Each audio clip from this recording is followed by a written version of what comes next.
très préoccupé par la question de l'industrie, puis surtout des travailleurs aussi de cette industrie-là, des pâtes et papiers. Salutations aux gens de la Régie des Rangs, collègues de la ministre, et les gens aussi de l'industrie forestière ici présents, direction d'Abitibi, les gens des syndicats, aussi des retraités qui sont ici, je pense entre autres des retraités du Saguenay-Lac-Saint-Jean, de Clermont, de Donnacona, qui sont ici présents. Peut-être que j'en oublie d'autres, mais je vous salue tous. Merci d'être ici pour, disons, discuter de cette question très importante. Je vais vous dire que si aujourd'hui on commence des audiences sur cette question-là, c'est parce qu'on a souhaité que ce soit ainsi au mois de décembre. Il y avait un projet de loi qui était sur la table, qui nous a été soumis, qui expédiait, dans le fond, des articles là, qui visait à aider à la restructuration d'Abitibi par l'étalement des paiements au fonds de pension. Et on nous a soumis ça rapidement. Et nous, on a dit non, attention, là, c'est très important, ça mérite des consultations. Donc, c'est ce qu'on a demandé. La ministre, à l'époque, a accepté que ça soit discuté. Donc, aujourd'hui, on est en commission pour ça, parce qu'on a bien voulu que ça soit une discussion publique, qu'on fasse le tour de la question. Pourquoi? Parce que, vous savez, cette question-là de l'étalement des dettes dues au fonds de pension de l'industrie forestière, bon, on a commencé par Abitibi, mais aussi éventuellement des concurrents, pose des questions fondamentales. C'est pas juste une convention collective qui a été signée, là. C'est fondamental. D'ailleurs, c'est pour ça qu'on a besoin de changer une loi, c'est parce qu'on va à l'encontre de principes fondamentaux qui régissent les fonds de pension. Le premier principe, qu'un fonds de pension, normalement, ne doit pas servir à relancer une entreprise. C'est deux choses.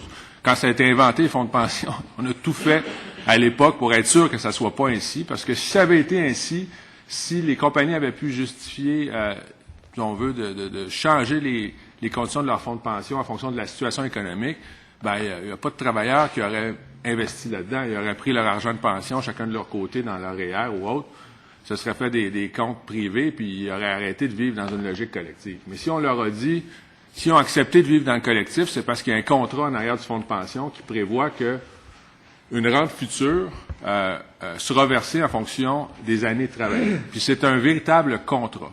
Donc, il y en a qui m'ont dit, oui, mais François, les retraités, il faut qu'ils fassent des concessions comme les travailleurs. Je dis, attention.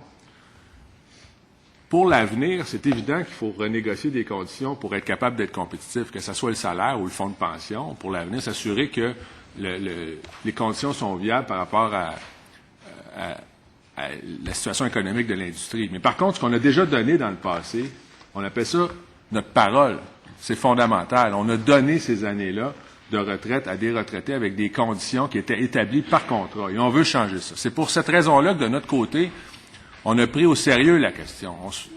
Il y a une grande nuance, puis je tiens à ce que les gens le comprennent bien. Quand on renie notre parole, quand on a déjà donné de l'argent de retraite, des années futures de retraite à des travailleurs, et on renie ça, c'est comme si on demandait, dans le fond, à ces travailleurs-là de rembourser leur paye par après. Parce qu'on sait que, d'ailleurs, dans le milieu syndical, on l'a toujours plaidé, les fonds de pension, c'est de la rémunération différée.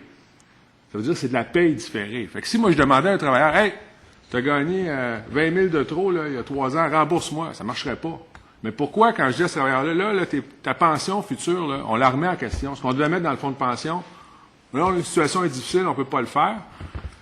On a vu que ça pose problème. Là, on me donne comme argument, oui, mais là, ils vont être encore plus mal pris si l'entreprise fait faillite, parce qu'avec la loi actuelle des fonds de pension, on coupe le fonds de pension de 30 %. On sait qu'on a la difficulté à prouver que c'est une créance prioritaire devant les tribunaux. Donc, les retraités vont être encore plus mal pris. Bien, pour moi, c'est pas un argument, ça. Dire aux gens, écoutez, vous acceptez ça ou sinon vous allez être encore plus mal pris parce qu'on va couper votre fonds de pension de 30 %. Moi, je trouve pas ça très honorable comme société. Puis, quand on fait ça, on touche à des gens qui sont vulnérables. On parle de retraités, on parle de gens âgés. Dans mon livre à moi en politique, là, il y a deux groupes là, qu'il faut jamais toucher en politique. Il y a les enfants, puis il y a les aînés. C'est une question morale. Quand on est rendu dans une société à toucher à ces deux groupes vulnérables-là, c'est parce qu'on a un problème. Et donc ça, c'est une autre raison pour laquelle on est ici aujourd'hui, parce qu'avant de toucher à des aînés, des gens qui ont un âge avancé, qui ont mérité ce qui leur est dû, moi je pense qu'il faut y penser deux fois, il faut regarder toutes les solutions possibles. Bon. La question aussi du secteur des pâtes et papiers est fondamentale. C'est un élément déterminant de l'économie du Québec, cette production-là, et il faut le prendre au sérieux. Moi, je compare ça un peu à l'industrie automobile pour l'Ontario ou pour les États-Unis. Quand ils ont eu des troubles avec l'industrie automobile, ben, le président des États-Unis, il a pris ça en main, il a convoqué les gens, puis il a fait un plan d'action pour relancer cette industrie-là. Puis d'ailleurs, ça fonctionne bien. Aujourd'hui, les gens qui détiennent des actions, notamment les gouvernements, ont commencé à revendre leurs actions, puis ils refont leur argent. Bon. Nous autres, au Québec, on a une industrie très importante qui est les pâtes et papiers, qui est en difficulté. Qu'est-ce qu'on a fait? Qu'est-ce que nos gouvernements ont fait? Le gouvernement du Québec fait semblant, dans le fond, de trouver des solutions, une couple de millions par-ci, par-là. Quand est-ce que le premier ministre du Québec a écrit une lettre au premier ministre du Canada pour dire, là, on veut de l'argent pour l'industrie forestière? OK? Quand est-ce qu'on a eu des vrais engagements comme chez GM? La ministre me parle d'1,5 milliard. Savez-vous combien GM ont eu du gouvernement fédéral canadien avec nos taxes de Québécois? 10 milliards. On a payé 2,5 milliards pour la relance de GM. Il n'y a pas une seule job au Québec en jeu.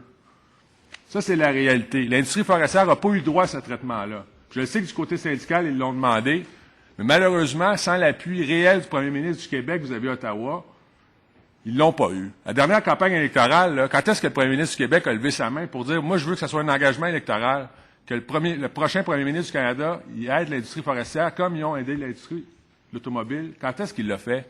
Jamais. Aujourd'hui, parce que le gouvernement fédéral ne fait pas sa part, puis Québec met des broutilles, on s'en vient d'abord, puis on dit aux retraités, vous autres, vous allez payer. Parce que sinon, les entreprises vont faire faillite. C'est pour ça qu'on est là aujourd'hui, puis je veux juste qu'on s'en rappelle. C'est parce qu'il y a du leadership politique qui n'a pas été assumé. Maintenant, sur la question particulière de ce projet de loi, nous autres, on est ici pour travailler à trouver une solution. OK? Trouver une solution. Les dirigeants qui sont ici d'Abitibi vont pouvoir répondre à certaines de nos questions pour essayer de trouver une solution, faire en sorte, dans le fond, que cette relance-là se fasse pas sur le dos des retraités, qu'on minimise le plus possible les risques pour les retraités qui, eux, font les frais de l'étalement au niveau de leur fonds de pension. Puis finalement, on va regarder aussi des solutions avec la Régie des rentes. On sait qu'ils sont ici présents avec la ministre qui les représente, pour voir qu'est-ce qu'on peut faire aussi pour minimiser les risques pour les retraités le plus possible. Il y a une chose qui est sûre, nous, on est là pour assurer la relance de cette industrie-là. Merci. On va sûrement avoir l'opportunité de continuer notre belle discussion dans les prochaines minutes. Nous recevons les gens d'Abitibi-Beauharnois.